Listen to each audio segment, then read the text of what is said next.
नाज़रीन, Sindh issues news bulletin में ख़बरुनि जो सिलसिलो जारी। ख़बर शामिल कंदासीं दादूअ खां इरफान अली बुरड़ो जी।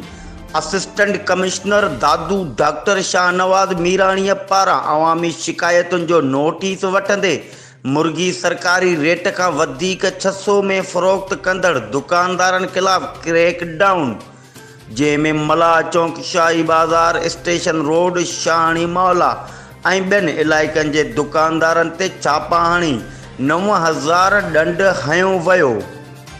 आख़िरी वार्निंग ॾिनी त अगर को बि दुकानदार मुर्गी सरकारी रेट खां वधीक अघ में फ़रोख्त कंदो त उन्हनि जा दुकान सील करे क़ानूनी कार्रवाई करे मुनाफ़ाखोरनि ख़िलाफ़ केस दाख़िल कया वेंदा। ही हुयूं हिन वक़्त ताईं जूं अपडेट्स। वधीक ख़बरुनि ऐं अपडेट्स जे लाइ ॾिसंदा रहो सिंध इशूज़ न्यूज़ TV।